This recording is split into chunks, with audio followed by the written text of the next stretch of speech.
Olá, meus caros, uma boa tarde, uma boa noite, um bom dia, dependendo do horário que você estiver aí assistindo a essa aula. Hoje, então, dando início à apostila 7, se não me falha a memória, nós vamos conversar um pouquinho sobre a Ásia. Essa aula está na apostila de vocês com o nome de Ásia 2.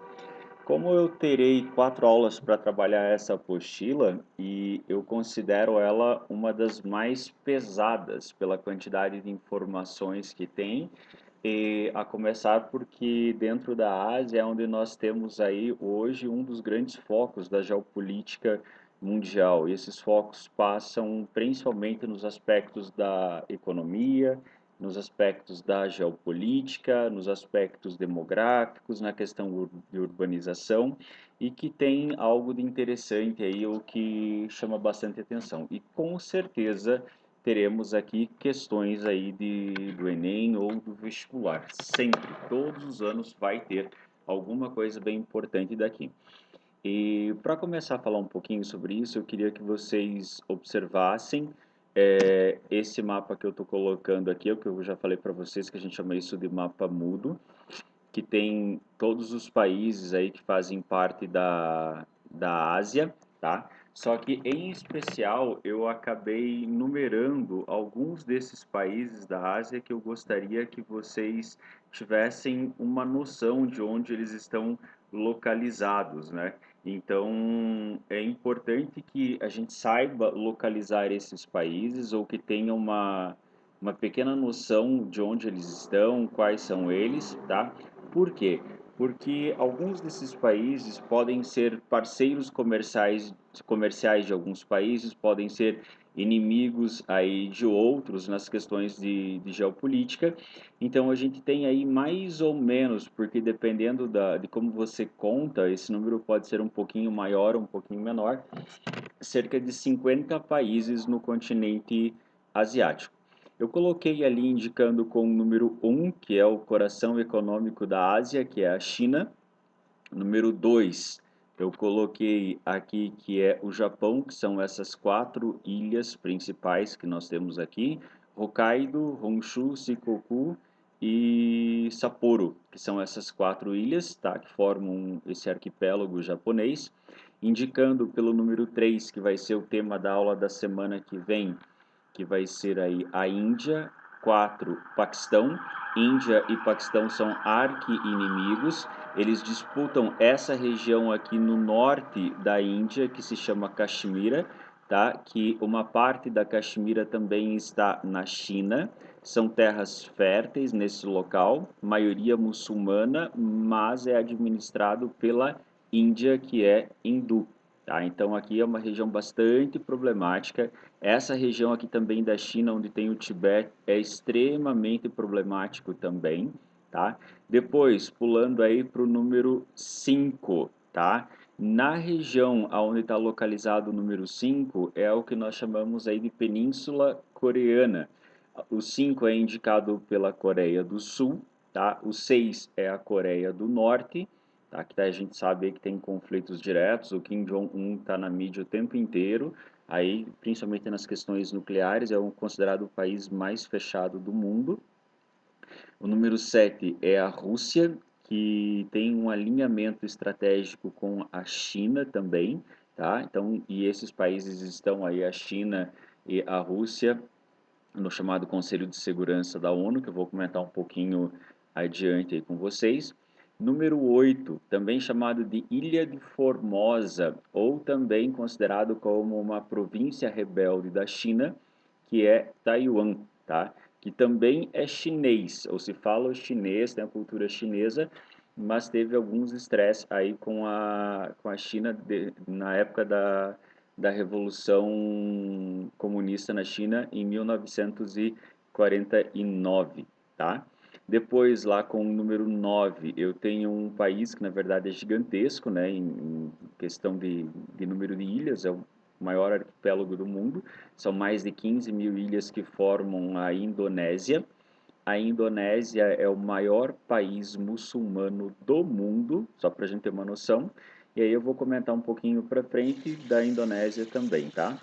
16, nós temos uma cidade-estado que é extremamente importante do ponto de vista de localização, de estratégia, que é uma cidade-estado chamada de Singapura.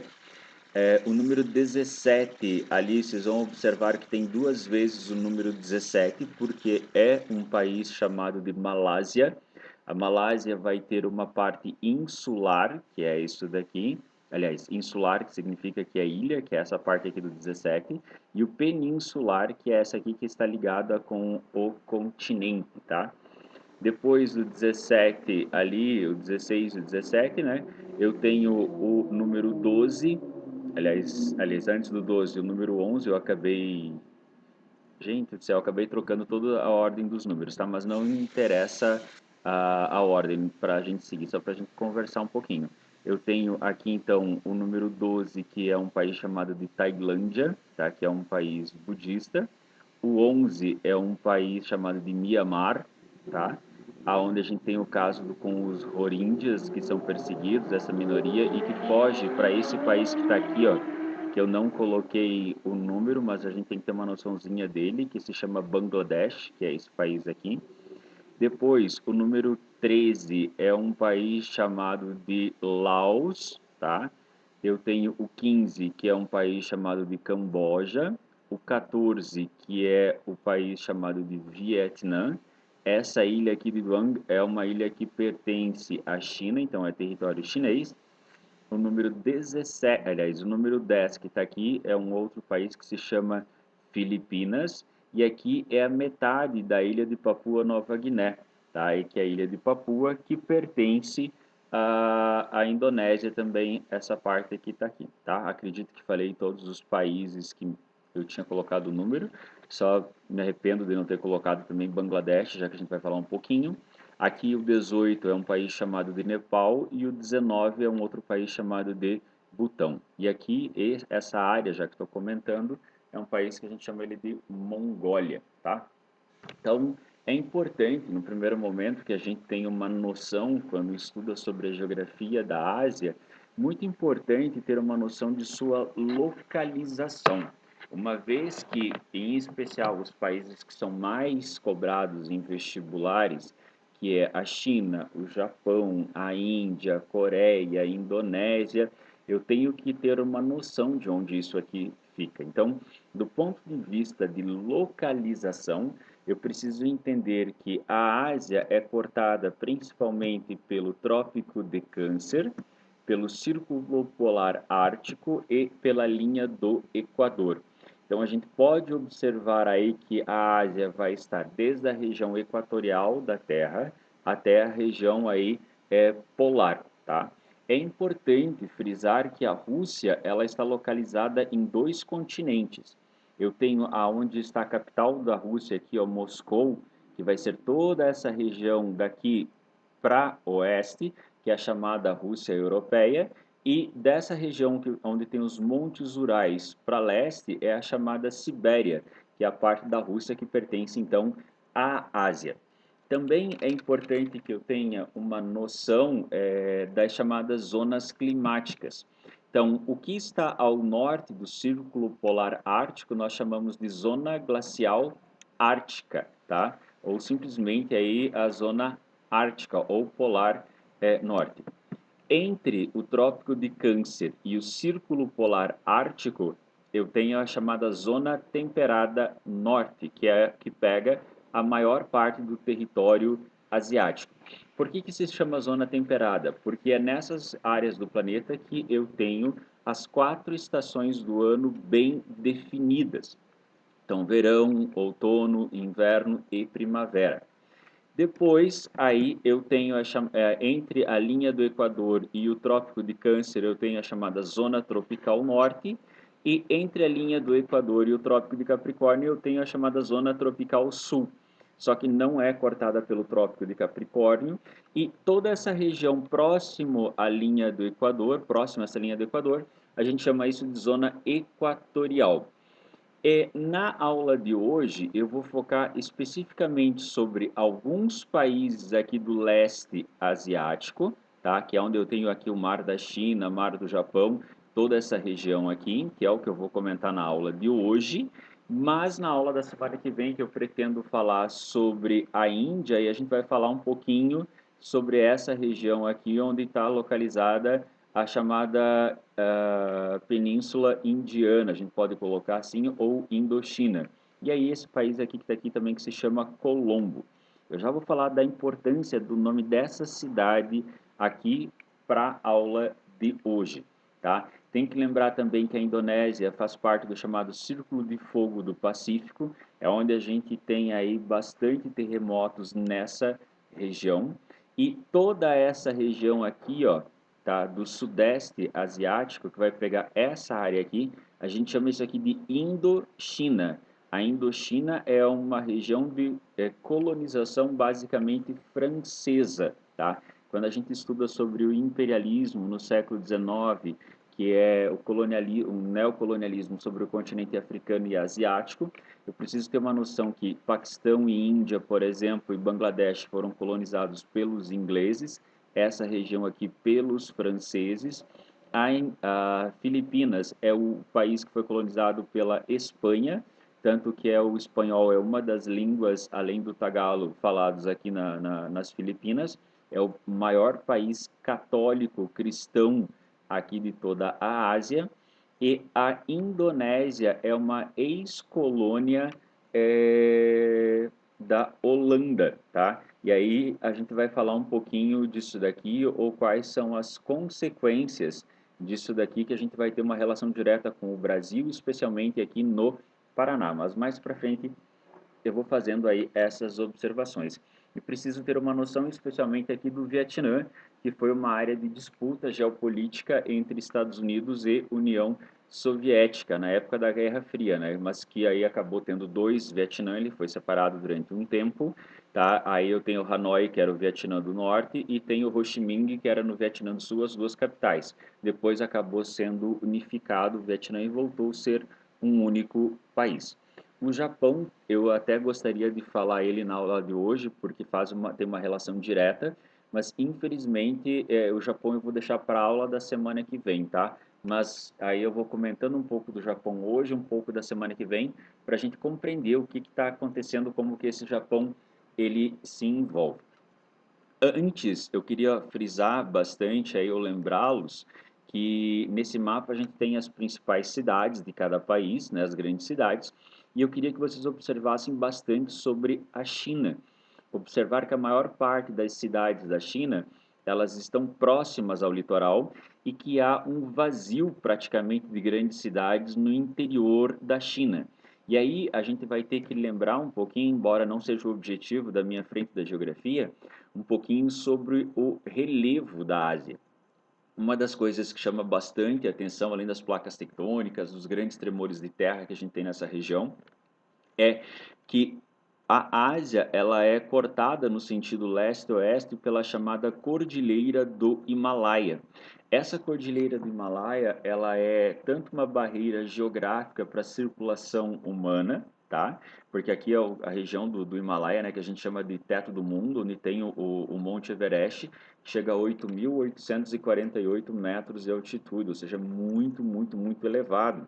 E também que é o que eu vou falar na semana que vem, ele acaba sendo delimitando a chamada Ásia das monções, que é a umidade que sopra aqui do Oceano Índico em direção norte, que se choca com a Cordilheira dos Andes e despeja uma grande quantidade de água em 3, 4 meses do ano, que chove praticamente sem parar.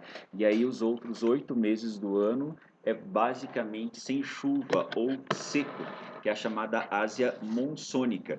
Além disso, um relevo extremamente acidentado e também vai interferir, obviamente, na geografia do local, nas atividades econômicas. Por exemplo, nessa região aqui, ó, onde não chega basicamente umidade, eu tenho formação de deserto. Toda essa região onde está o Tibete, por exemplo, que são nascentes dos grandes rios que vão correr aí para todas as direções da Ásia, basicamente, mas eu também tenho uma área de depressão, eu tenho área de semiárido, de deserto, que vai dificultar bastante a ocupação humana. Então, nesse mapinha aqui, no segundo, que eu retomo Essa ideia de geografia física é para localização dos oceanos, dos mares, que são extremamente importantes, o Himalaia enquanto teto do mundo, a questão dos montes Urais aqui, que faz essa divisão entre a Rússia europeia e a Rússia asiática, que é o que a gente chama de Sibéria, para a gente ter uma noção, tá? Então aí que a gente vai começar a apresentar um pouquinho o que vem acontecendo. Essa região, então, do continente asiático, a gente já viu pela aula da semana passada, ou da última apostila, quando estudamos o Oriente Médio, que a Ásia é um mega continente, é o maior dos continentes, e que ele pode ser dividido aí em várias e várias partes. Aqui agora eu peguei essa imagem e acabei de ver que tem um erro nela que está trocado dois nomes, tá, gente?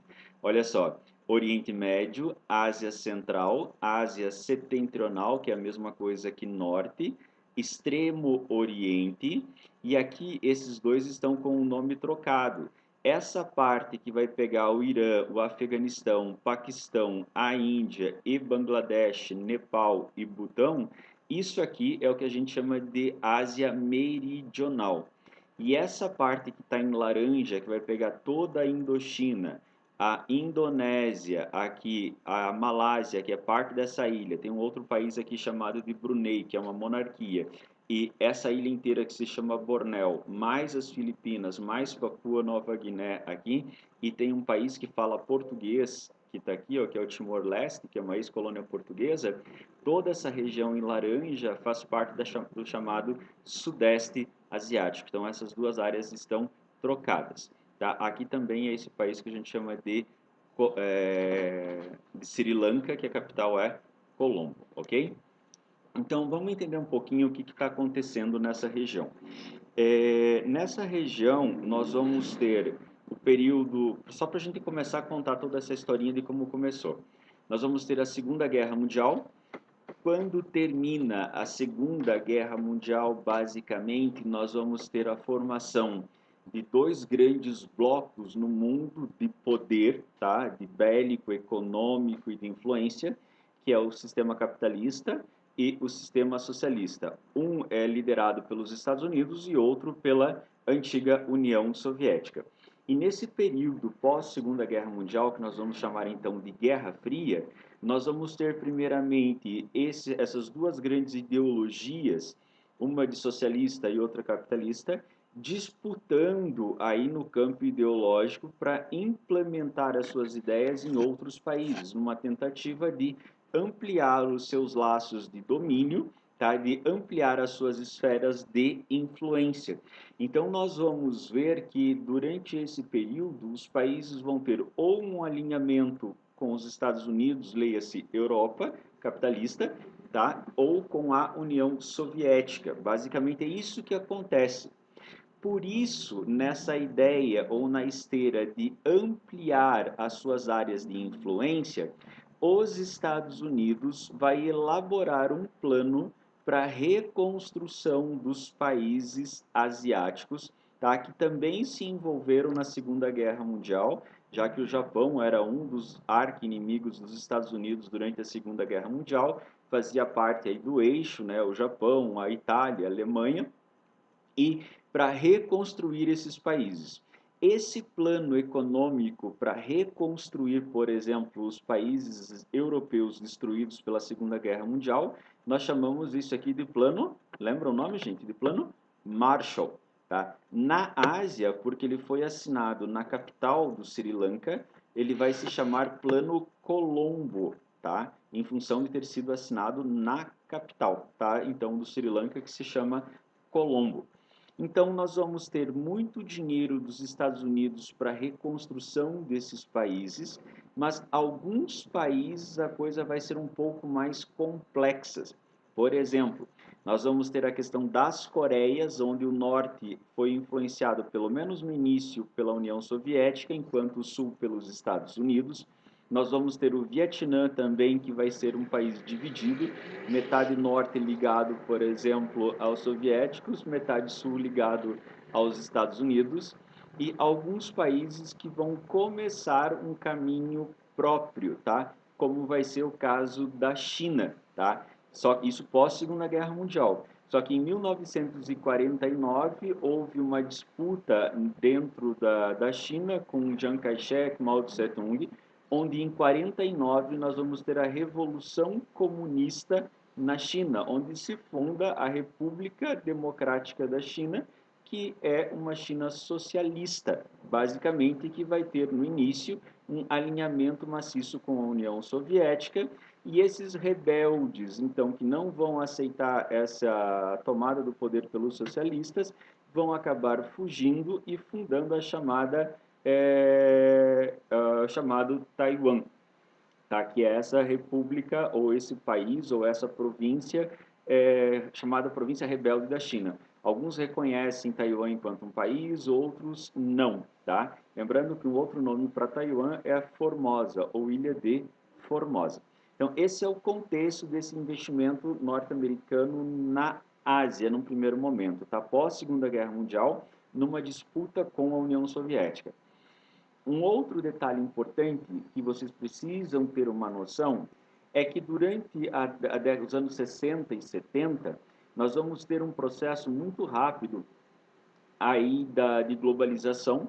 Então, nós vamos ter um avanço de legislação ambiental na Europa, nos Estados Unidos, e nós vamos ter também um desenvolvimento tecnológico no processo de produção de produtos e também um grande nível tecnológico nos produtos, que vai levar ao processo chamado de desconcentração industrial dos países ricos, tá?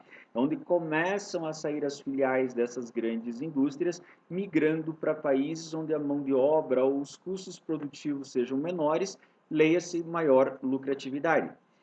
Para ajudar todo esse processo, para ferrar com tudo, nós tivemos nos anos 70, para ser mais específico, em 73, a chamada Guerra do Yom Kippur, lá no Oriente Médio, entre Israel e os vizinhos, que Israel vai ser atacado no dia do feriado, né, que é Yom Kippur, significa o dia do perdão, e nós vamos ter também, em 73, o chamado primeiro grande choque do petróleo, porque até então o petróleo era algo extremamente barato.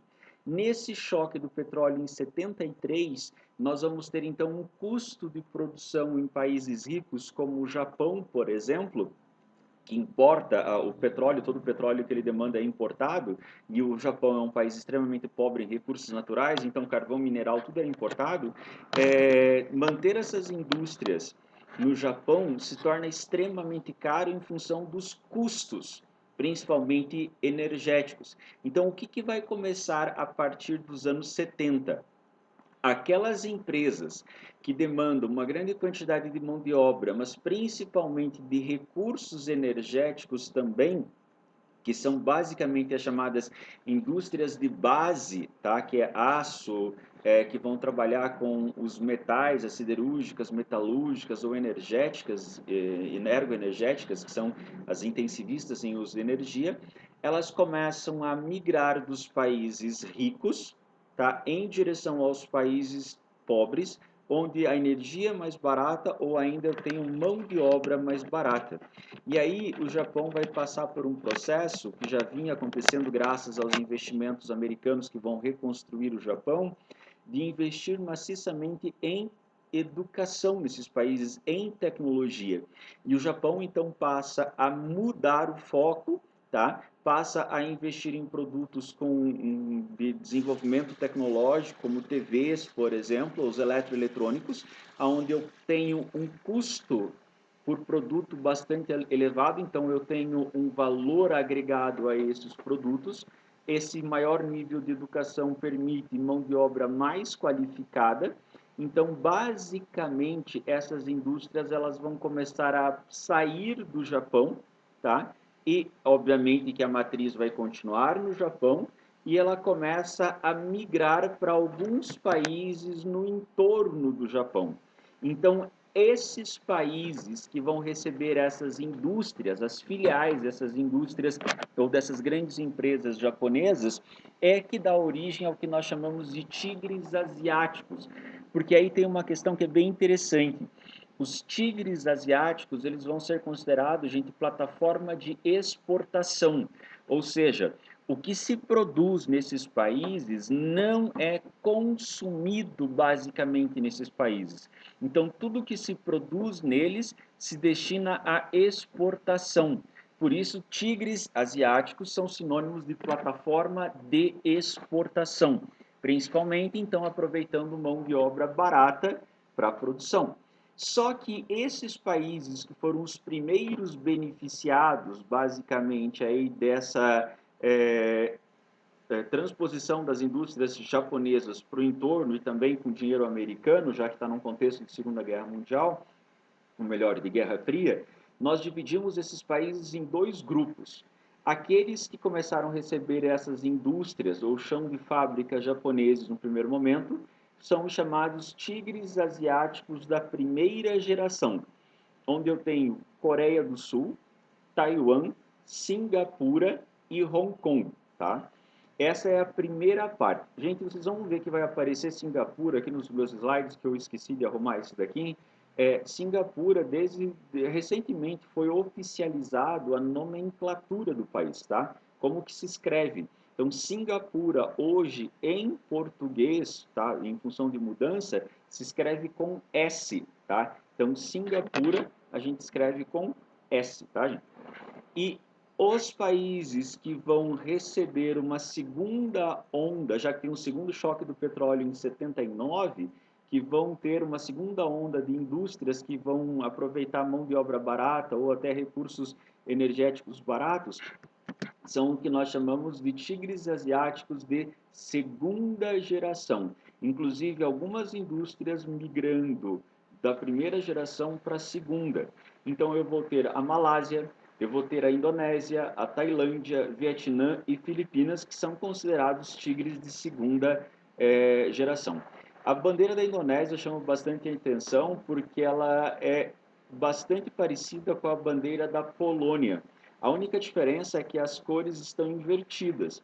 A Polônia, essa faixa branca está em cima, tá? E o vermelho embaixo na Indonésia é ao contrário, ok, gente? Então, isso é importante aí que eu quero comentar um pouquinho com vocês.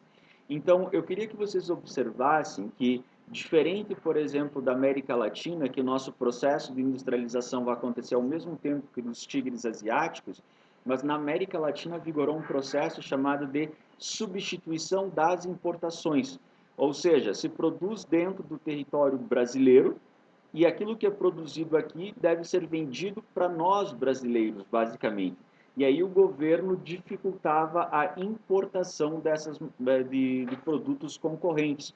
Por isso que a América Latina é substituição das importações, enquanto que os tigres asiáticos, tá, eles vão ser plataformas de exportação, mais agressividade da coisa. E aí, nesses países que formam o que nós chamamos tigres asiáticos, nós vamos ter o aporte, então, de tecnologia para que seja produzido nesses locais e esses produtos sejam revendidos para o resto do mundo. Então, se eles são plataformas de exportação, vai haver uma demanda muito grande por matéria-prima, por recursos, sejam matéria-prima ou recursos energéticos, tá? Mão de obra e financiamento aí nesse esquema, tá?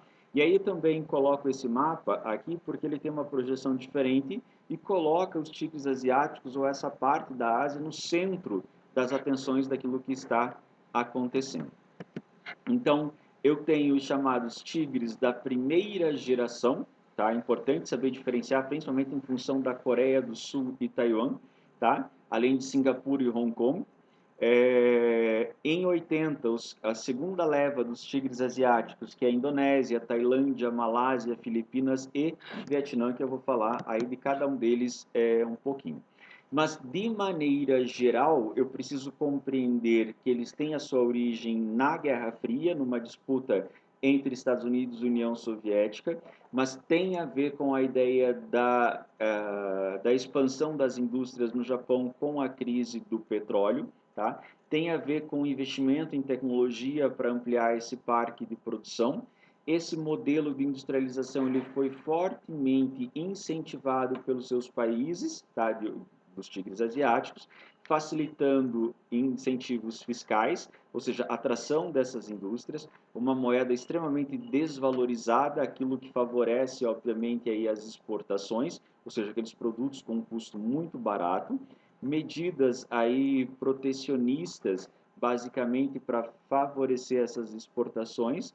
É bem interessante também porque alguns países, em especial Coreia do Sul e Taiwan um pouco menos, mas especialmente a Coreia do Sul, haverá uma política de Estado para se investir maciçamente em mão de obra qualificada.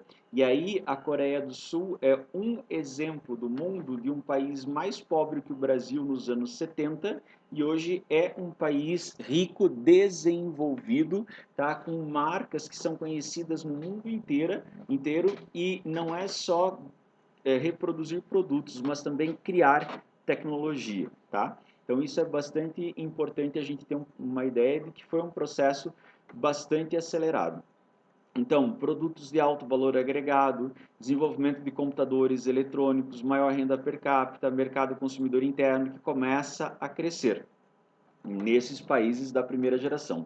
Os novos tigres asiáticos, eles vão produzir produtos extremamente baratos, tá, gente? Tá? Que depende bastante de mão de obra humana ainda para sua fabricação. E aí, então, algumas características importantes que eu coloco, isso aqui dá para a gente passar até mais rapidinho, tá? Elevado crescimento econômico anual, esses países tiveram um crescimento absurdamente grande, mão de obra abundante e barata, grande facilidade à vinda de capital estrangeiro, segurança interna com reduzidos conflitos sociais, ou seja, se tiver conflito dentro do país, quem que é o louco que vai querer estar investindo grana ali? Legislação criminal autoritária e severa, incluindo castigos físicos. Por exemplo, a China tem pena de morte ainda, esses países, se for pego, por exemplo, vamos pegar o exemplo das Filipinas e do Vietnã, vários outros. Se traficantes ou pessoas portando droga ou coisas do tipo são condenadas à pena de morte, então tem uma legislação extremamente severa, tá? E isso acaba tendo um poder muito grande na ideia de controle social também. Legislação tributária simples, sem entrave ao lucro das grandes empresas, forte apoio do governo com as chamadas atração das transnacionais, a criação de zonas portuárias especiais, tá, para poder facilitar essas exportações. Aqui a gente vai ter uma união de infraestrutura, às vezes, do Estado e mão de obra, com empresas multinacionais formando o que nós chamamos de joint ventures, tá? Que são empresas que parte pertence aos estados e outra parte à iniciativa privada, que é alavancado então pelo poder do Estado também. Então, qual o motivo do crescimento econômico dos tigres asiáticos? Como eu coloquei, essas mudanças estruturais na economia do Japão, tá? Que tem a ver com o choque do petróleo de 73 e 79, mão de obra cara no Japão, pobreza em recursos naturais encarece. O Japão acaba se voltar para produtos de maior valor agregado, tá? Que são os eletroeletrônicos. E aí também estou colocando em forma de texto essas diferenças entre a América Latina, que é a substituição das importações, enquanto os tigres asiáticos são plataformas de exportação, tá? Então, e aí, obviamente, vão concorrer em nível internacional, então os caras se obrigam a ter uma melhora no seu processo produtivo para ter aí uma concorrência e ganhar essa concorrência em nível internacional. E rapidinho aqui eu quero comentar algumas características e tal desses países para a gente saber de que tamanho eles são, quantas pessoas vivem lá, para a gente ter um pouquinho da noção desses tigres asiáticos. Então, eu tenho a Coreia do Sul, tá? Que é capitalista, capital é Seul, e na Coreia do Sul, na bandeira deles, esses risquinhos aqui em volta representam os 4 elementos, tá? É importante a gente ter uma noção aí, a localização, olha só, Coreia do Sul, Coreia do Norte, China, tá? E Japão.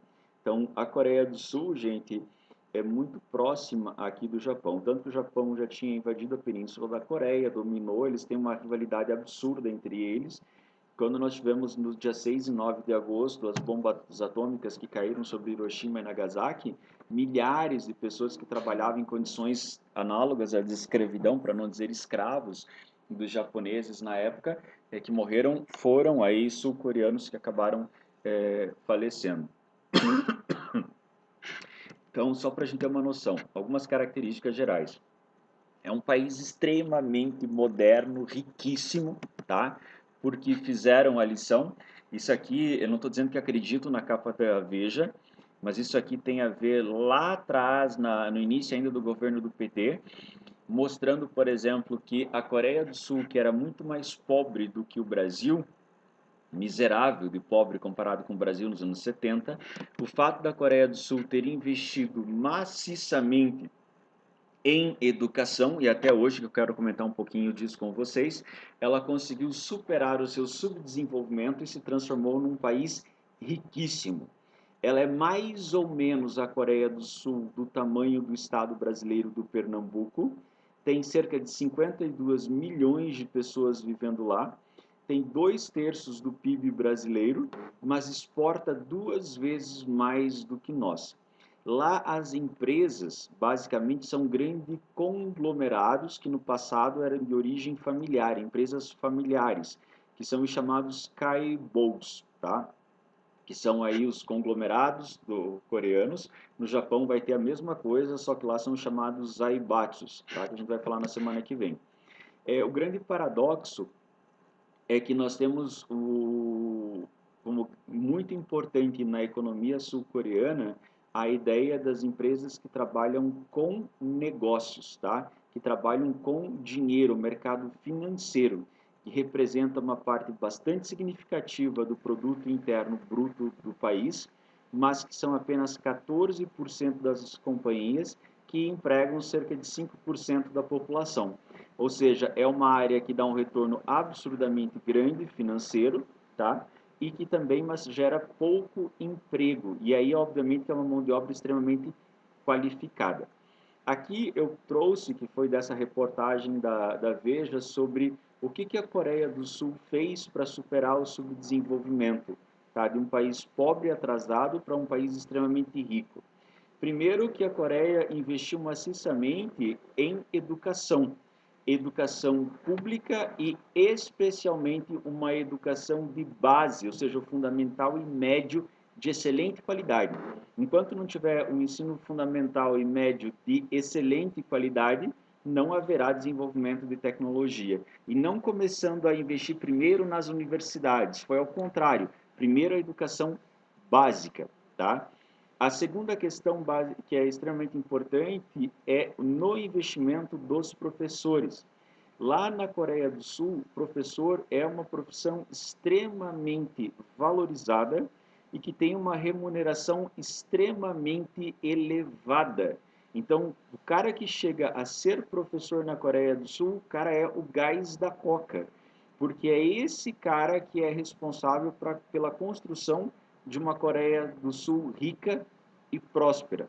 Depois disso, investimento nas universidades aí voltadas na área tecnológica, tá? E aí é todo um processo. Só para a gente ter uma noção, enquanto no Brasil a gente tem 5 aulas por dia na escola pública, na Coreia do Sul esses caras estudam cerca de 14 a 20 horas por dia, essas crianças.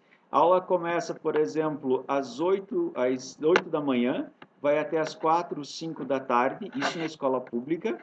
Depois essas crianças ou adolescentes, eles vão para uma escola particular de reforço, tá? E aí eles ficam lá, agora recentemente o governo coreano limitou que elas só podem funcionar até meia-noite, mas elas funcionavam aí das 4, 5 da tarde até às 2 da manhã, tendo reforço para no outro dia tudo de novo.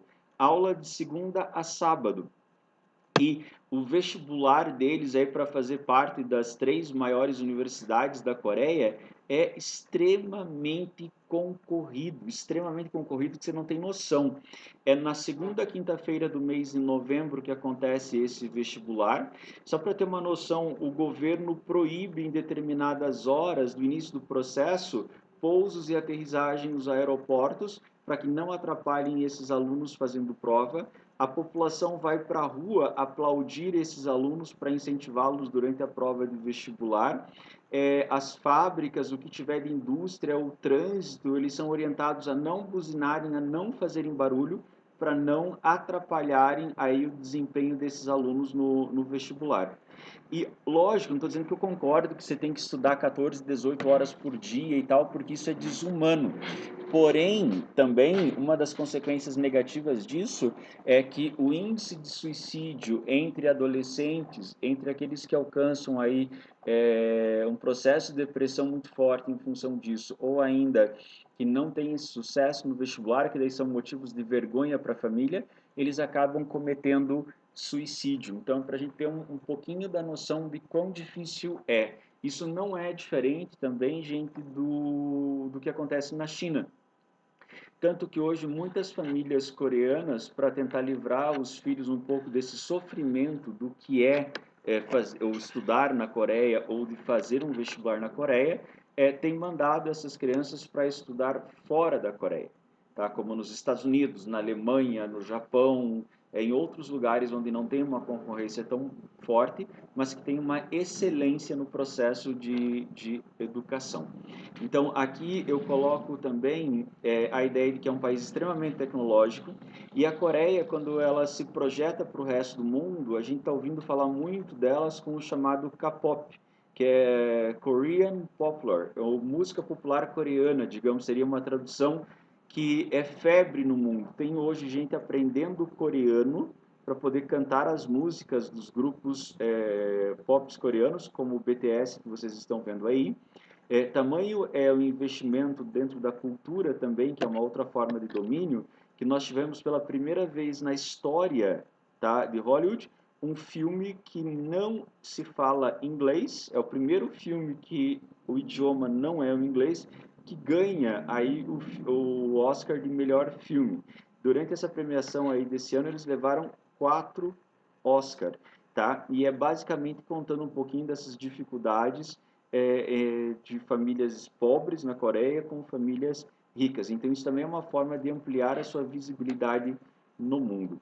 Aqui, um artista coreano, que eu me recuso a tentar pronunciar o nome dele, que tem nas letras das suas músicas uma sátira, tá? Essa ideia da nova classe média ou dos ricos aí na Coreia do Sul, tá? E esse cara aqui que viralizou aí a internet, viralizou no YouTube, foi os vídeos mais vistos da história. Os primeiros são dele, tá? E acaba levando um pouco dessa Coreia para o resto do mundo.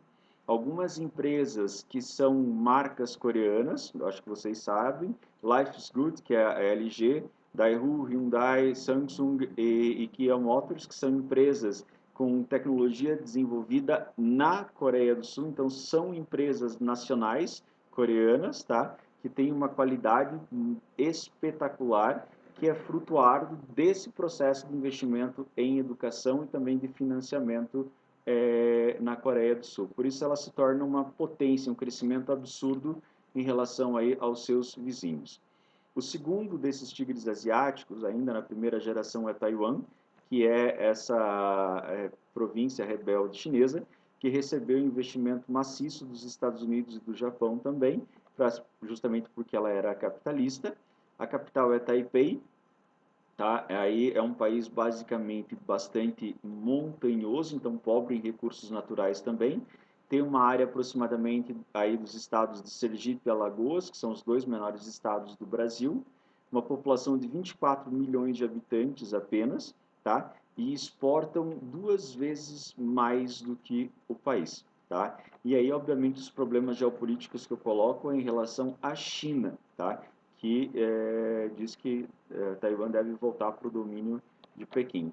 Aqui a Torre de Taipei, que é uma das maiores construções do mundo, tá, em Taipei.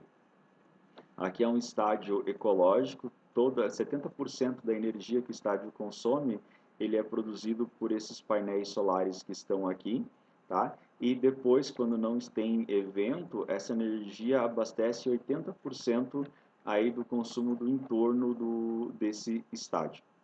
Singapura também está aqui, que é espetacular, é uma cidade-estado, tá? Essa cidade-estado está localizada aqui nessa península dessa região aqui, ó, da Malásia, no Tailândia, Malásia, é uma ilhazinha pequenininha aqui, que é uma cidade-estado, que era controlada pelo Reino Unido, então ex-colônia do Reino Unido, por isso que se fala inglês, e você consegue ter uma noção da importância estratégica, da localização de Singapura, tá? Então, aqui no Golfo de Malaca, que é o Estreito de Malaca, que é toda essa região, desses produtos industrializados que fazem esse percurso para irem aí para o restante do mundo. Então, algumas características, tem 648 quilômetros quadrados, já é muito, muito pequeno, mais ou menos 6 milhões de habitantes, exportam da mesma forma que a Coreia do Sul, e é o maior produtor mundial de discos rígidos para computadores, e ainda é. Aqui tem o Marina Bay Sands, que dá para a gente ter uma noção que são 3 torres, tá? E é como se tivesse um barco aqui em cima dos prédios, então tem piscinas e tal, e você pode mudar de uma torre para outra. Aqui a visão desse mesmo local, antes a foto que o cara tinha tirado, ele estava aqui na frente, agora uma outra foto, uma outra posição, só para vocês verem, olha aqui, ó, essa construção que está aqui, é essa daqui, ia ter uma noção do poderio aí da construção civil da arquitetura. Olha a piscina aqui em cima. Depois Hong Kong. Hong Kong também é extremamente importante que você tenha uma noção, porque ela tem uma geografia específica. Hong Kong é uma ex-colônia do Reino Unido. Ela foi tomada da China em 1842, na chamada Guerra do Ópio. Aí uma das várias guerras, na verdade, que tiveram com o Reino Unido. E ela foi devolvida à China em 1997. E ela tem uma legislação própria, tá, de autogoverno. E aí em Hong Kong, então, que é uma província especial chinesa, nós temos algumas características. 1.045 quilômetros quadrados, 7 milhões e meio de habitantes, quarto maior mercado financeiro do mundo, apenas atrás de Nova York, Tóquio e Londres, e tem o porto mais movimentado da Ásia. Então, nessa ilha de Hong Kong, só para a gente ter uma noção, o metro quadrado é caríssimo. Então, isso daqui são prédios aí de moradias populares. Imagina, para viver 7 milhões e meio de pessoas numa área tão pequena. Então, aqui são esses prédios. Aí parece um pombal, ou seja, uma casinha de pomba, porque é tudo um minúsculo, muito pequeno, porque são milhares de pessoas para viver nesse local. Então, você já consegue ter uma noção que o custo da moradia aqui é absurdamente grande. Um outro fator importante que a gente vai ter aqui é que no ano de 2019 nós tivemos, e ainda estamos tendo, uma série de protestos com a chamada Leis de Extradição de Hong Kong, onde Pequim quer aumentar o seu poder sobre Hong Kong, embora isso tenha uma legislação que diz que nos próximos 50 anos tem que vigorar essa legislação de quando a Inglaterra entregou Hong Kong de volta para a China, mas começa com uma nova lei proposta de extradição, que é aqueles que cometem determinados tipos de crime ou que têm alguma treta com a China, eles possam ser extraditados para Pequim, e aí lá, obviamente, é uma outra legislação que vigora, e esses caras possam ser, inclusive, condenados à pena de morte. Carrie Lam, ela é uma espécie de presidente de Hong Kong, não é bem presidente de Hong Kong, ela seria uma chefe executiva, como eu coloquei ali no texto, uma administradora de Hong Kong. Mas ela costuma dizer que ela tem 2 chefes, Pequim e Hong Kong. Ou seja, que ela é um país, mas que ela está a serviço dos dois. Essa população que está indo para a rua, por exemplo, está pedindo a renúncia dessa mulher e que essa nova legislação sobre a extradição seja abandonada, tá? Agora, começando com os chamados países da segunda geração, eu tenho a Indonésia, que é um país extremamente pobre, mas ao mesmo tempo é o maior país muçulmano do mundo, é um país extremamente rico em recursos naturais, especialmente aí o petróleo. Então tem mais ou menos 2 milhões de quilômetros quadrados, distribuído em mais de 15 mil ilhas, população de 268 milhões de habitantes, ou seja, eles estão entre hoje os 4 maiores países do mundo em população, que é a China, a Índia, os Estados Unidos, a Indonésia, que estão aí em quarto, e depois vem o Paquistão em quinto, e o Brasil é o sexto maior do mundo aí em população. Lembra que o Brasil tem hoje por volta de 212 milhões. A ilha de Java, 7% da área do país, tá? E abriga cerca de 60% da população. Já dá para ter uma ideia que é aí um formigueiro de gente, tá? Só que olha algumas contradições. 4% da população que vive na Indonésia é chinesa e controla quase metade da riqueza do país. Em todos esses países, vocês vão ver que uma das razões de conflitos entre eles é que eu tenho uma minoria chinesa que controla a maior parte da economia do país. E, ou seja, esses chineses, eles não detêm o poder político, mas detêm o poder econômico. E aí o conflito se dá entre o poder político e econômico em relação aí a chineses e os nativos. O país é rico em petróleo e gás natural e representam 2/3 das exportações do país. É o maior país muçulmano do mundo que segue aí a vertente sunita do islamismo. A Indonésia é um estado arquipélago, ou seja, formado por um conjunto de ilhas, e aí tem uma questão de hábitos alimentares e culturais bastante diverso da gente, e é nessa região aqui, ó, onde eu tenho frequentemente uma grande quantidade de tremores de terra, onde teve lá em 2004, em 26 de dezembro de 2004, que acabou matando mais de 300 mil pessoas, tá? Aqui, ó, eu tenho o Timor-Leste, que é um país que, se não me engano, ele está localizado, na verdade, na Oceania, mas ele divide ilha do arquipélago aqui que pertence para a Ásia, que é aí da Indonésia, tá? E um detalhe importante é que onde está a capital hoje, Jacarta, da Indonésia, ela vai ser transferida porque ela está afundando essa parte da placa tectônica, e se os níveis do mar estão subindo e o próprio peso das edificações está fazendo com que haja um rebaixamento do relevo, cada vez mais a gente percebe que as enchentes têm afundado, então, essas cidades, têm alagado tudo, e o governo decidiu mudar a capital do país. Eu já vou colocar um slide para frente, mas ela sairia daqui, a capital, e seria construída uma outra capital próxima de Kalimantan, que seria nessa região aqui da ilha de Bornéu. Uma coisa interessante é que muitas empresas na área têxtil calçadista se instalam na Indonésia para aproveitar a mão de obra barata da população no país, que é um país da população extremamente pobre. E aí é o trabalho de mulheres, de crianças, tá? Que tem aí uma jornada de trabalho absurdamente grande com um salário extremamente reduzido. A Indonésia tem uma importância geopolítica muito grande em função que é a ligação entre a China, Japão, desses produtos para os Estados, para a Europa principalmente, que fazem essas embarcações, esse caminho por as embarcações. Alguns estreitos bastante famosos, que eu já comentei, um deles o de Malacca, o de Sonda, de Lombok, que está aqui, o Estreito de Luzon, só que daí é nas Filipinas, tá? E ainda o Estreito de Taiwan, que é onde tem Taiwan, como o próprio nome já diz.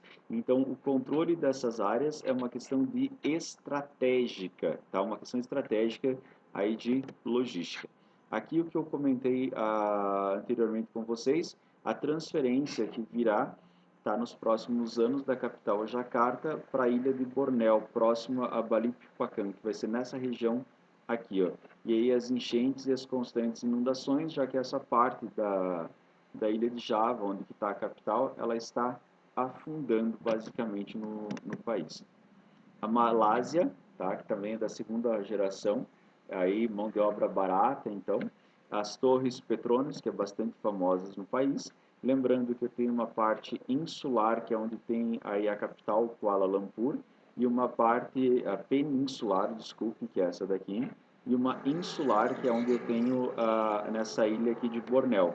Na ilha de Bornéu, a maior parte dela pertence para a Indonésia, mas eu tenho a Malásia, que está aqui, uma parte dela, e aqui um paísinho chamado de Brunei, que está aqui nesse local, tá? Que é importante que a gente tenha uma noçãozinha delas. Nessas torres Petronas, o pessoal pratica esses esportes radicais aqui para saltar com paraquedas. Então, 330 mil quilômetros quadrados divididos nessas duas regiões. Gente, 32 milhões de pessoas. A peninsular, onde tem a capital Kuala Lumpur ali, é a mais rica e desenvolvida. A insular, que é aquela da ilha, tem a maior parte da área, mas menos população. 20% da população é mais pobre, menos desenvolvida.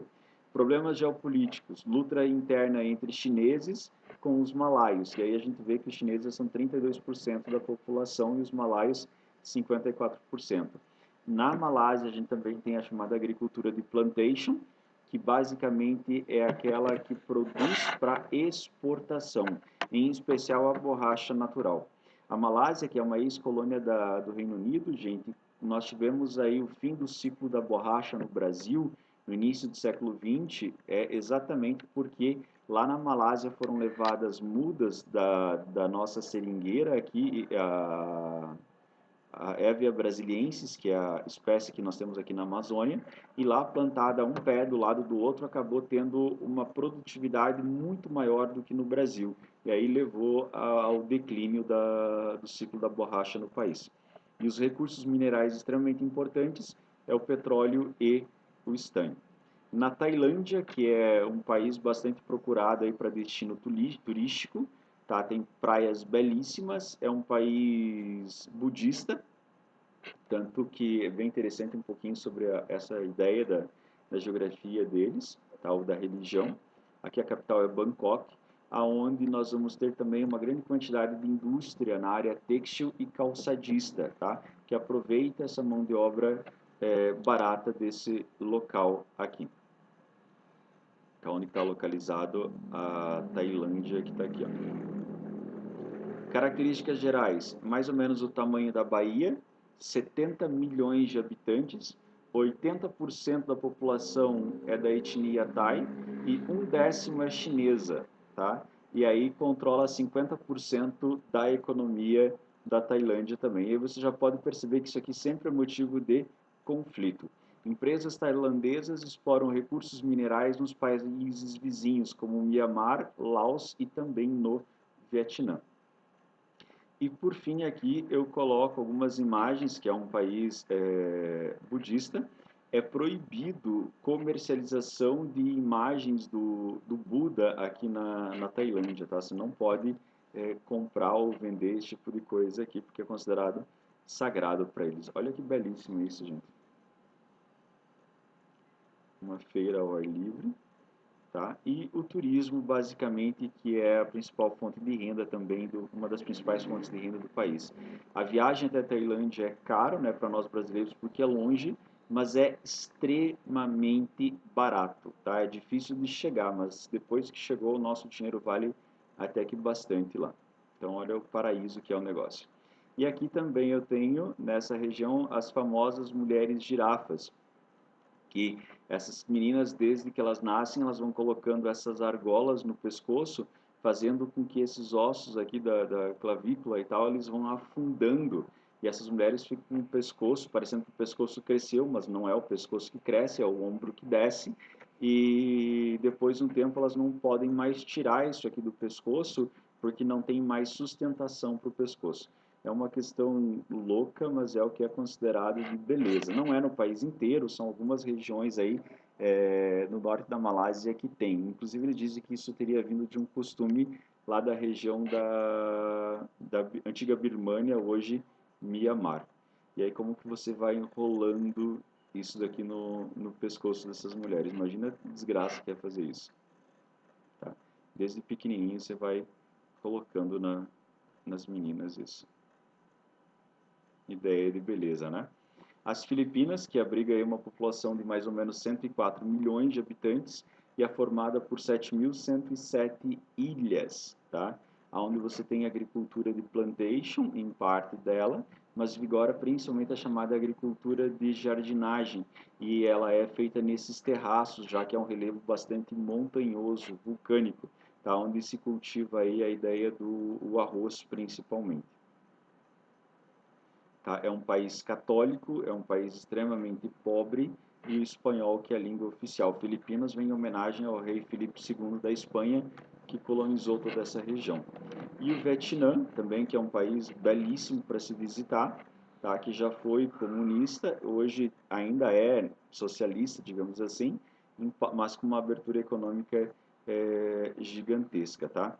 São 85 milhões, mais ou menos, de habitantes. Que também tem no turismo uma das suas principais fontes de renda, tá? Um pouquinho das imagens aí do país. Mão de obra extremamente barata, por isso essas indústrias que vão têxtil, calçadista ou de montar produto se instalam aqui, tá? Porque é muito barato. E aqui no Vietnã, que durante a guerra do Vietnã nos anos 60, 70, que nós vamos ter aí as chamadas bombas de napalm, que é bem famosa, essa imagem no mundo, que são produtos químicos jogados pelos Estados Unidos no país, como os desfoliantes, que queimavam a população aí onde que eles pegavam. Essa menina aqui, que eu não recordo o nome dela, ela sobrevive e ela tem todo o corpo deformado aí por queimaduras. Se não me falha a memória, ela vive no Canadá e ela esteve recentemente aqui na Universidade Federal de Florianópolis, ou Universidade Federal de Santa Catarina, em Florianópolis, para dar palestras e tal sobre como que isso impactou a vida dela e como ela consegue realizar um trabalho hoje de ajuda, principalmente aí aos queimados. Então, nesses novos tigres foram instaladas indústrias tradicionais, como as têxteis, calçados, alimentos, brinquedos e produtos eletrônicos. Nesses países, a mão de obra menos qualificada é que encontrada nos 4 tigres originais, porém muito mais barata. Tá? Milhares de pequenas empresas produzem mercadorias sob encomenda, criadas, planejadas em outros países do mundo. Um exemplo é a Nike. A Nike não tem nenhuma fábrica no mundo que produz calçado, mas ela contrata essas empresas como essas aqui para produzir os seus produtos, tá? E aí levam esse selo dela no mundo. E aí é um pouquinho da localização dos tigres asiáticos, importante que a gente tenha uma pequena noção. E eu quero começar hoje, ou comentar um pouquinho, já, eu sei que a aula já está um pouco extensa, gente, mas é o país que eu tenho mais certeza absurda no mundo de que você tem que ter uma noção do que está acontecendo, ou por que a China é importante no cenário mundial. Um pouquinho sobre a geografia física da China, tá? Isso aqui cai em prova, a geografia física da China. Observem que pelas cores hipossométricas que a gente já viu aí no passado o que representam, representa a altitude. O verde representa as altitudes mais próximas ao nível do mar, então onde eu tenho as planícies chinesas. O marrom representa áreas mais acidentadas, aqui são mais de 3.000 metros de altitude. E aí essa parte interior da China, toda essa região aqui que está em verde aqui é depressão, ou seja, abaixo do nível do mar aqui. Tudo isso aqui é deserto, deserto de Gobi, que é toda essa região aqui da Mongólia interior, que é essa região. Essa região também é desértica e isso aqui também é praticamente desértico, tá? Onde tem o Tibete, por exemplo, aqui nessa região. Então, é uma área que economicamente não é significativo. Tá? De todos os 1,4 bilhões de chineses, eles vivem basicamente nessa região, próxima ao litoral, que é onde eu tenho o relevo plano, que favorece a agricultura. Só que tem um detalhe bastante importante aqui, ó. Eu tenho vários rios importantes, né? Eu tenho, por exemplo, um rio que separa a China da Rússia aqui nessa região, que é bastante importante. Eu já vou colocar os nomes deles aí, ou desses rios, tá? Que é Atman, que é esse da Amur, que é o nome desse rio que separa. Eu tenho o chamado Rio Amarelo, ou Huanghe, Sikiang, tá? Que é o Rio Vermelho. Eu tenho um outro, o Yangtze, esse daqui, aqui o Sikiang, que é um outro rio que não está aparecendo, mas eu vou colocar em seguida, que é o Rio Azul. E aqui um outro rio que nasce nessa região e que vem para a região da Tailândia, Laos, Vietnã, que aqui é a região do rio Mekong. Mas o que eu queria que você observasse aqui nessa região antes da gente seguir? Vocês já devem ter ouvido falar que na Índia eles construíram a chamada usina de Três Gargantas, que é a maior usina hidrelétrica do mundo, embora ela só funcione com toda a capacidade em uma determinada época do ano. Por isso que a Itaipu ainda acaba superando. Esses rios, eles nascem nessa região aqui do Himalaia. Então, na primavera, principalmente, quando eu tenho o degelo tá, dessa neve aqui do Himalaia, esses rios aumentam muito o volume de água e quando eles chegam nessa região de planície, eles alagam tudo isso daqui. Então isso aqui é um prejuízo absurdo para a agricultura para sustentar esse 1,4 bilhão de pessoas que vivem. Então a construção, por exemplo, da usina de Três Gargantas aqui no Rio Vermelho é uma forma de você pegar e represar esse rio e controlar o fluxo de água rio abaixo, ou seja, em direção à sua foz, para evitar as enchentes. Então, além da geração de energia, que é extremamente importante, a represa ela cumpre essa finalidade de evitar ou amenizar os efeitos nocivos dessas enchentes aí rio abaixo. Aqui a localização desses rios, tá? O Amur, o Huanghe ou amarelo, Yangtze-Kiang ou azul, o Sikiang ou vermelho e o rio Mekong. Mas o Mekong ele vai desaguar aqui na península da Indochina, tá? E os restantes aqui na China. A China também pode ser dividida em partes, tá? Que é importantíssimo que a gente tenha uma noção. A principal delas, aí que eu coloco a República Popular da China, que é a maioria da etnia Han, tá? Eu tenho a Mongólia Interior. A Mongólia é um país que está aqui do lado, aqui é o Lago Baikal, na Rússia, aqui é a Mongólia. Essa parte que está na China chama-se Mongólia Interior. O Uiguristão, que é uma parte da China basicamente de população muçulmana, tá? Mas é uma população minúscula. E aqui eu tenho o Tibete, que seria uma população budista.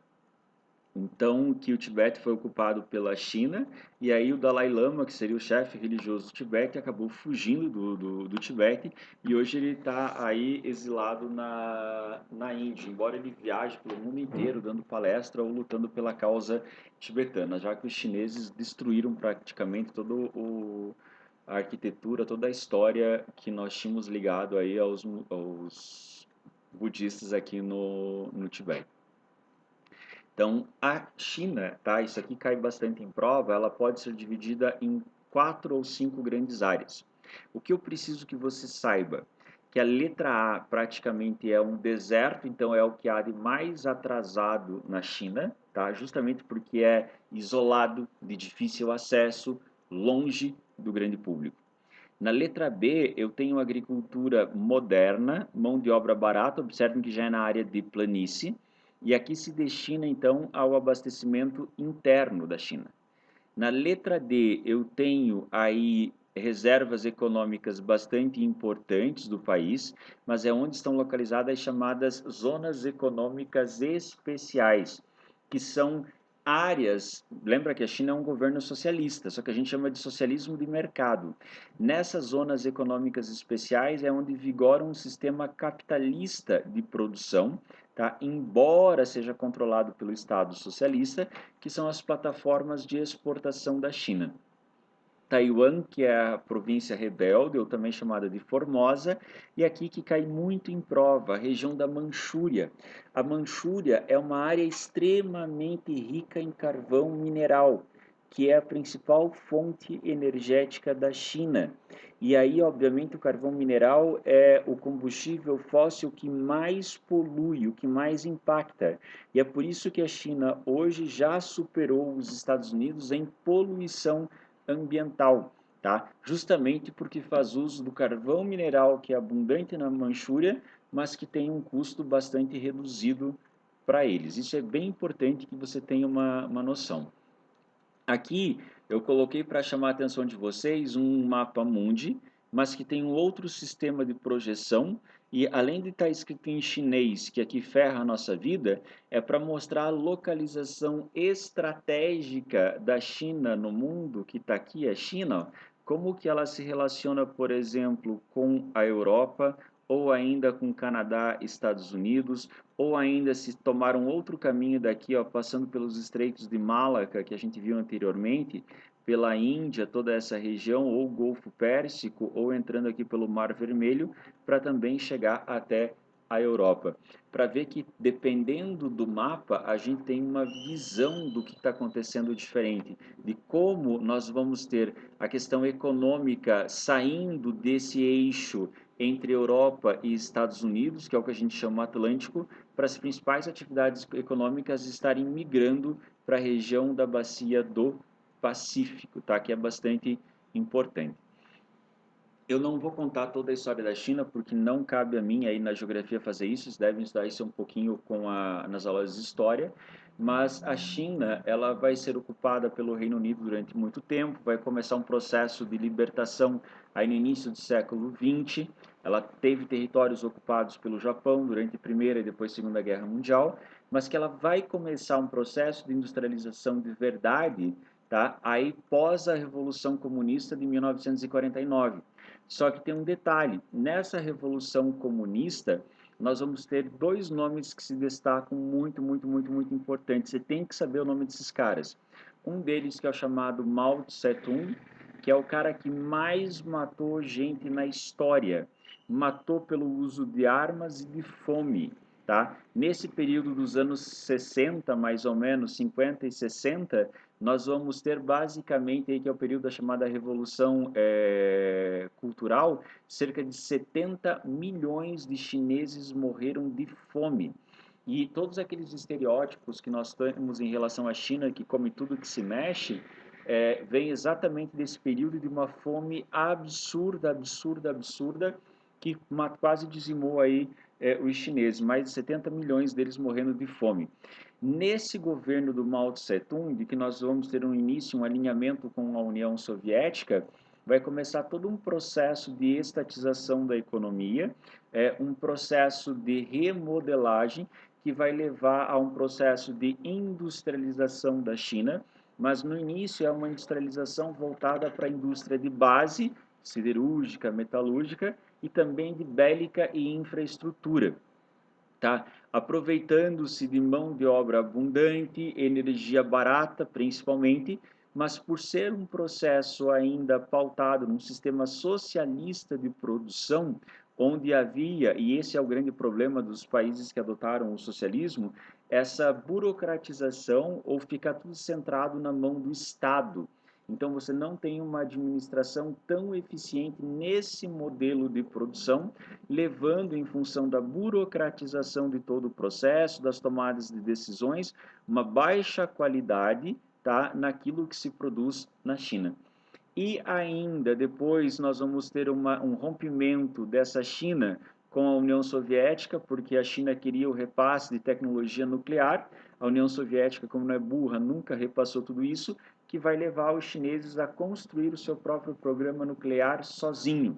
E nessa separação com a União Soviética, nos anos 60, basicamente, ou seja, logo depois aí da morte de Stalin, que é em 54, se não me falha a memória, nós vamos ter uma coisa bem interessante, que é esse isolamento da China no restante do mundo leva ao que nós chamamos de revolução cultural.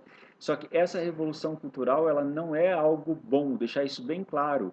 Ela foi o maior atraso que a China pode ter tido na história do seu desenvolvimento, onde matou aqueles 70 milhões aí de chineses de fome, basicamente a economia agrária, fecha escola, fecha universidades, professores universitários são humilhados, professores são mandados para trabalhar nas zonas rurais, por exemplo, carregando bosta ou esterco de gente ou de animais para jogar na agricultura. Então foi o grande retrocesso da China nesse momento.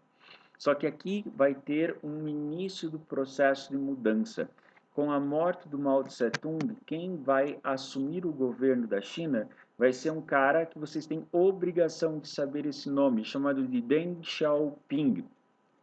Deng Xiaoping ele vai propor uma reforma absurda na China para tentar atrair a China para o Ocidente e distanciá-la da União Soviética, agora já que o Mao Tse-tung morreu.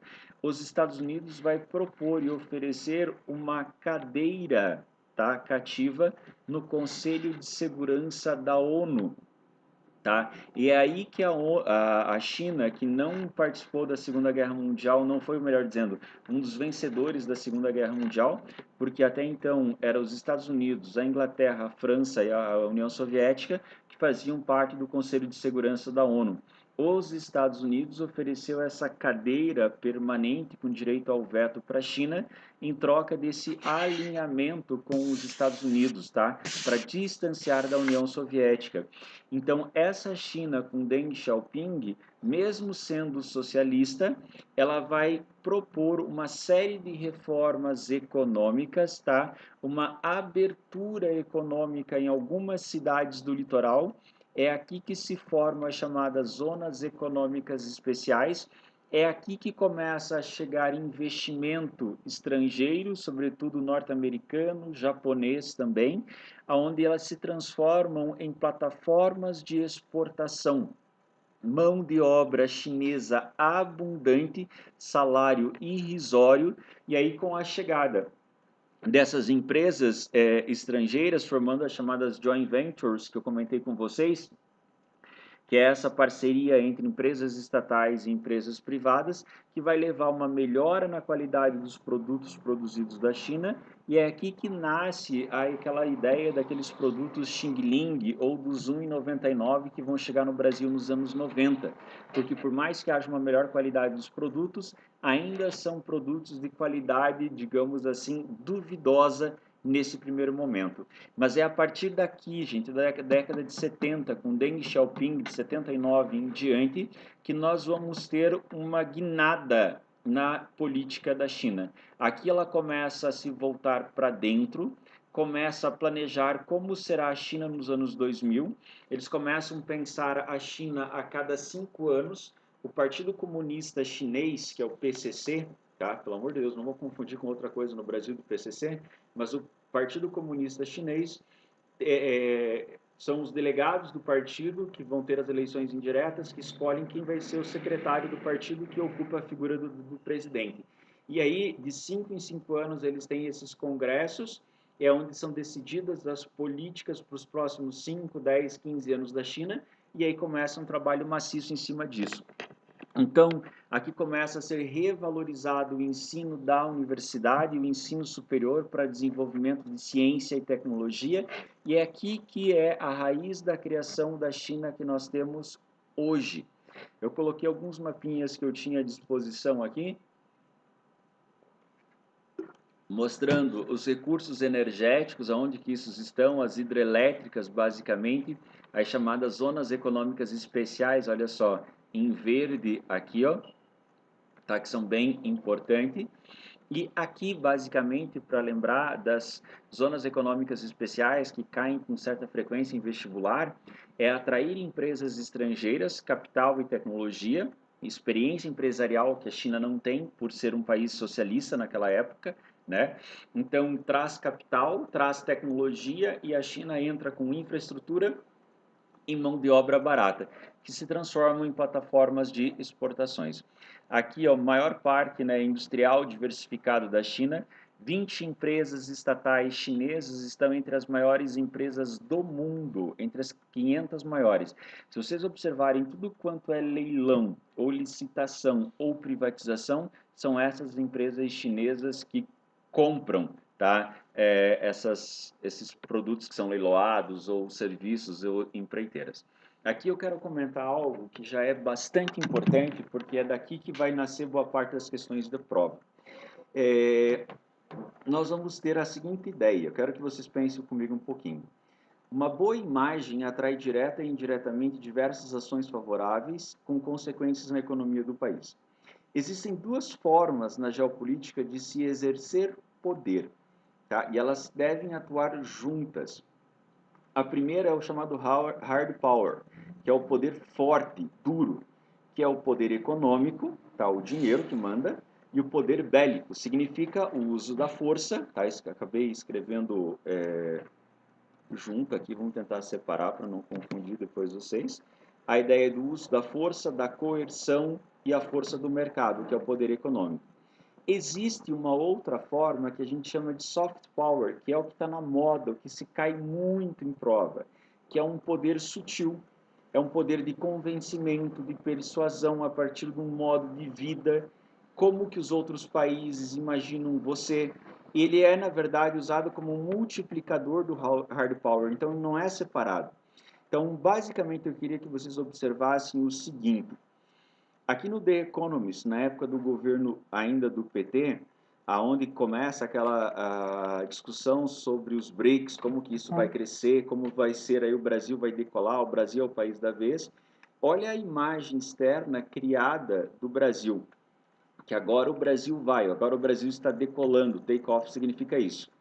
Depois, no segundo governo da Dilma e depois do golpe, nós vamos ter aí, tipo, o que aconteceu com o Brasil? O Brasil afundou, tá? Morreu, ou seja, não deu certo, tá?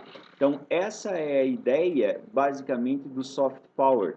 E esse soft power, então, ele é uma forma de você convencer o outro a partir de uma aproximação. E aí eu queria que vocês observassem que eu selecionei essas imagens aqui não por acaso. A visão que nós brasileiros temos da China ainda é uma visão negativa. Nós temos uma ideia de que, se veio da China é um xing-ling. E se é um xing-ling, então significa que é um produto de péssima qualidade, horrível. Além de produtos falsificados, que aqui era para ser Sonic, virou Sônia. E aqui que era para ser Puma, virou Pumua, Femua. Então, para imitações baratas de péssima qualidade, a gente vai ver que a construção do que é a China na nossa cabeça de brasileiro, tá? Ela foi vendida pela indústria cinematográfica dos Estados Unidos, de Hollywood, associando sempre que chinês é cozinheiro, chinês é relaxado, tem o panda na China e artes marciais. E sempre envolvido em falcatrua, em falsificação. Essa é uma forma de como os Estados Unidos criou uma imagem do que é a China, e a gente acredita nisso. Os americanos fizeram a mesma coisa em relação aos mexicanos, tá? Que todos eles são traficantes, para vender uma ideia. Observe os filmes até a década de 90 e até pouco tempo, como é pintado a ideia dos latinos, dos mexicanos, né? Ou ainda dos chineses. Só que essa China sempre soube que a imagem que ela tinha no exterior não era uma coisa boa. Porém, quando a China decide aí abrigar as Olimpíadas de 2008, esses chineses fizeram um trabalho fodástico, magnífico, já que eles seriam um cartão postal da vez do mundo. Houve uma preparação muito grande dos chineses para receberem esses turistas, esses atletas, para que quando esses caras chegassem na China, eles pudessem observar que a China não é Xing-Ling, que a China não é só a imitação. E essa China, então, foi a oportunidade que ela teve de mostrar para o mundo como ela conseguiu superar uma pobreza absurda para ter um processo de modernização que nenhum país do mundo vivenciou de uma forma tão rápida. E essa ideia de mudar a mentalidade do resto do mundo a partir do que se dá na China, como acontece na China, tem muito a ver com esse crescimento econômico chinês e esses esforços, tá? E a China está passando por um processo, gente, que não é mais o Made in China, o chamado feito na China. Agora a gente tem uma outra etapa na China que se chama Created in China, ou seja, que é criado na China, especialmente no ramo das tecnologias. Então a China deixa de ser vista apenas como um país que copia tecnologia, que desenvolve tecnologia, ou melhor, aplica a tecnologia dos outros. Os chineses já superaram o resto do mundo no desenvolvimento de tecnologia artificial, tá? De inteligência artificial. Enquanto nós estamos conversando aí no mundo sobre implantação, sobre os 5G, que eu quero comentar daqui a pouco um pouquinho com vocês também, a China já começa no ano de 2020 o desenvolvimento da tecnologia 6G, que deve chegar aí por volta de 2030, só para vocês terem uma ideia. E, por fim, para mostrar o avanço da China, que já está na frente do mundo inteiro, inclusive dos Estados Unidos, europeus e mais ainda de nós brasileiros, que aquilo que vai ser implementado oficialmente a partir de 16 de novembro, que é o Pix, que é uma forma de você pagar, fazer compras usando o teu celular, lá com as chaves que você tem que cadastrar, essa tecnologia hoje já é considerada obsoleta na China.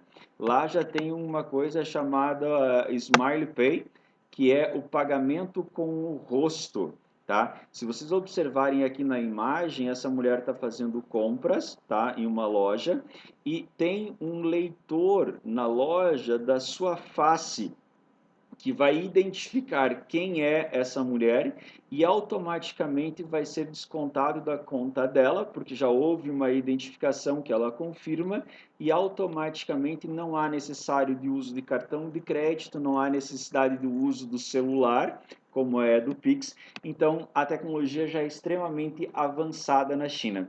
Lá o Pix, que está começando no Brasil hoje, é considerada uma tecnologia de pobre, tá? Uma tecnologia de mendigo para pedir esmola, tá? Que ele pede a partir desse Pix. Nem os Estados Unidos têm essa tecnologia, ainda utiliza, muito menos a Europa. Lembrando que os países capitalistas, como os europeus e os americanos, ainda usam muito dinheiro em espécie. Eu nem vou falar do Brasil de dinheiro vivo que se usa, nem de dinheiro na cueca, mas talvez com essa nova tecnologia algumas famílias decidam a fazer uso de cartão ou das vias legais, né, da coisa. Aqui é uma reportagem dessa semana da China, tá? Que saiu aí no UOL, que eu mostrando isso que eu falei para vocês. Você pode procurar aí no Google, vai ler a reportagem que é bem interessante para mostrar como esses chineses estão extremamente evoluídos. E isso é o desenvolvimento de tecnologia própria. Então, eu coloquei aqui duas coisas, melhor, várias coisas importantes. A primeira, uma frase aí do Xi Jinping em 2017, que é basicamente a extensão do soft power. Olha o que ele diz: vamos melhorar nossa capacidade de contar nossas histórias, apresentar uma visão multidimensional e aumentar o poder cultural da China. Ou seja, não basta ter um poder econômico e bélico muito grande, mas eu preciso criar uma imagem positiva do que é a China lá fora, e isso se dá a partir da inovação ou dos negócios, isso se dá a partir da cultura.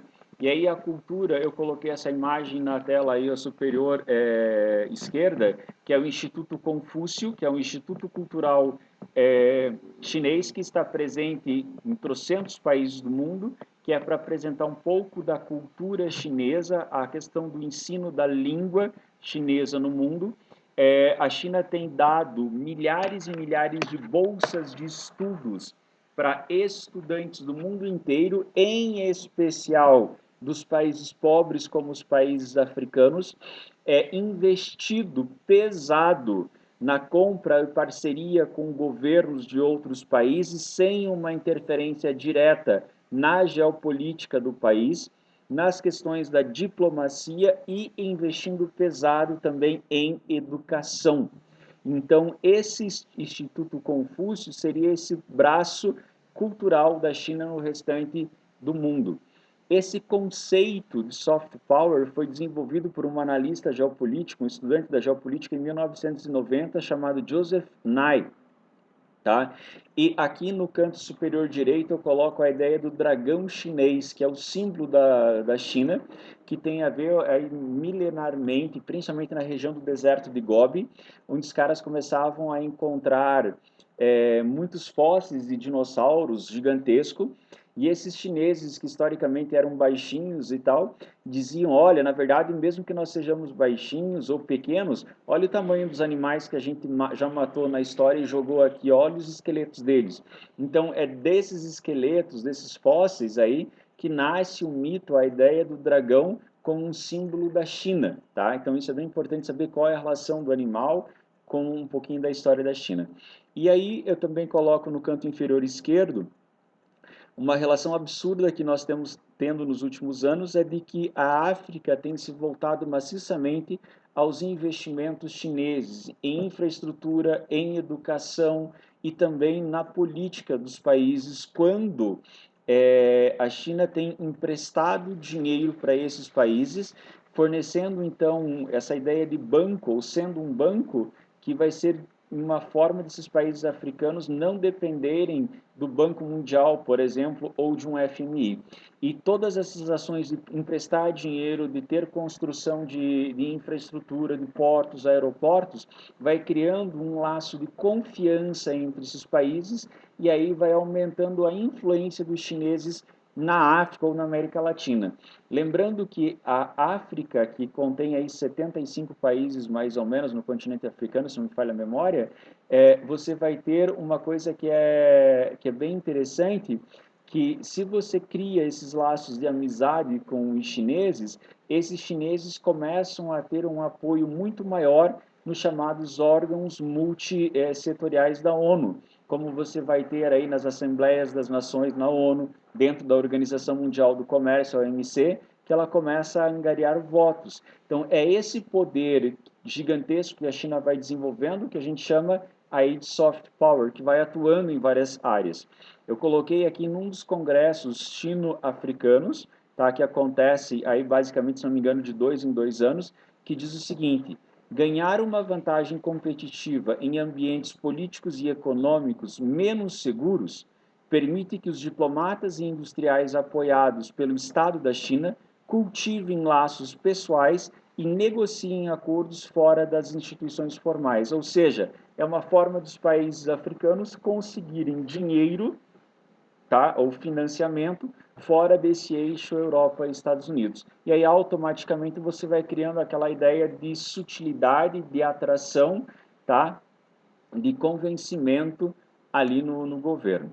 A China tem investido no mundo inteiro em infraestrutura, tem uma coisinha chamada de One Belt, One Road, ou que em português é mais popularizado com o nome de Nova Rota da Seda, que são os principais destinos de ligação aí em infraestrutura que ligam a China literalmente ao resto do mundo. Seja a Rota da Seda tradicional aqui, ó, de terra ligando até a Europa, ou ainda infraestrutura para comércio marítimo, aí uma ligação muito forte com o Nairobi, no Quênia. A gente vai estudar África aí na final dessa apostila, e a gente vai ver que a China construiu a sede para a União Africana, que custou 200 bilhões de dólares, foi simplesmente um presente chinês para a África. E aí você deve saber, né, que a gente fala sempre em economia, que não existe almoço de graça que tem os interesses chineses. Mas isso é o que os europeus sempre fizeram e os americanos também. Uma outra que vai provocar os indianos é essa rota aqui da China para ter acesso ao Golfo Pérsico e aqui no Mar da Arábia, ou o Oceano Índico, ou Mar Arábico aqui no entorno, que vai construir estradas ou ferrovias, né, aqui da China, passando pela região da Caxemira até o Paquistão, tá, para ter um acesso. Então isso aqui mexeu com o breu aí dos indianos, que eu vou comentar também na aula que vem. E aí, mostrando essa ideia de superação do Made in China, ou só feito na China, mas desenvolvendo tecnologia chinesa, eu cito, por exemplo, em 2015, a médica Nobel, que foi Nobel da Medicina, né, a Tu Youyou, que ela que descobriu ainda nos anos 70 um remédio para a cura da malária, salvando literalmente no mundo todo milhões de pessoas da morte. Em 2019, a China se tornou o primeiro país do mundo a aterrissar na Lua, só que no lado escuro da Lua, onde é impossível ter uma comunicação direta com a Terra. Então, a China conseguiu desenvolver tecnologia espacial, conseguiu desenvolver tecnologia nuclear, e isso mostra que essa fase de produtos Xing Ling, de produtos falsificados, praticamente vem se superando, não existe, tá? A China começa a ter um crescimento extremamente gigantesco, e a gente vê hoje uma disputa bastante acirrada entre China e Estados Unidos em relação ao 5G. Por que essa relação é extremamente importante, gente? Só para ter uma noção, a tecnologia 5G, ela tem uma capacidade de aumentar aí as relações, a velocidade da internet de cerca de 10 a 20 vezes o que a gente tem hoje, Então, só para você ter uma ideia. Só que a tecnologia 4G, os equipamentos que ela utiliza, são basicamente da Nokia, da Ericsson e da Huawei, que é essa empresa chinesa, tá? E detalhe, essa tecnologia que vai aumentar a velocidade da internet é ela que vai possibilitar o desenvolvimento e se tornar real, por exemplo, os carros autônomos. Com uma internet mais rápida, você não vai precisar mais ter motoristas nos carros. Quem que vai gerenciar todo o trânsito da cidade? Ou todos os dados, toda a tecnologia, tá? Basicamente vem aí.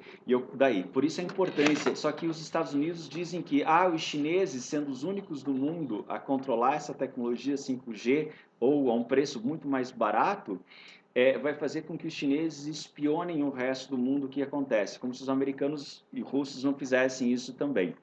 Em 2019, agora, o Global Fortune, tá, 500, lista as 500 maiores empresas do mundo, trouxe agora no ano de 2019 que mais de 120 delas são chinesas, tá? E aí englobando também as de Hong Kong, para mostrar a importância. E aqui uma outra coisa que eu chamo a atenção, que é muito, muito importante, é que a China ela deixa de ser um produto ou um país que vai se ter uma relação direta com a ideia de apenas de produção de mercadorias, mas a China ela também vai ter um crescimento econômico e além de produtor, a China passa a ter uma classe média extremamente significativa. Hoje eu tenho por volta de 60% da população vivendo nas cidades, só para vocês terem uma noção, eu estou falando de 1 bilhão e 400 milhões de habitantes, então significa que eu tenho por volta de 800 milhões de pessoas vivendo nas cidades. 75% do PIB chinês hoje vem do consumo, e da população que vive na cidade, 58%, mais ou menos, tem uma renda média, aí no caso anual, de 2.600 dólares.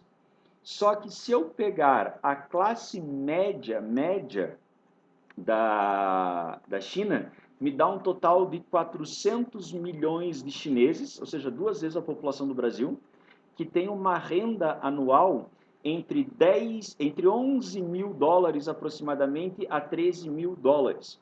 Então você imagina essa população tendo uma renda anual maior, tá? Eu queria que vocês observassem então que essa renda maior dos chineses permitem essas pessoas a comprarem mais, a consumirem mais.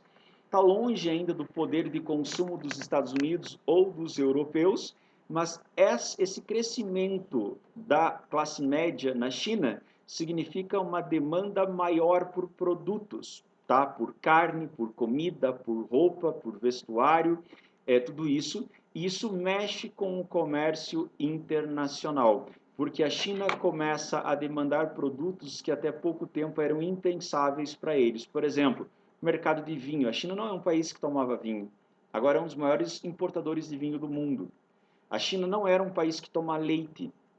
É um país que começou a tomar leite. Por quê? São hábitos ocidentais que estão sendo internacionalizados ou internalizados na China. Então, está tendo essa mudança, tá? Além disso, uma coisa importantíssima que todo mundo já deve estar ouvindo falar há tempos é a mudança na chamada política do filho único na China.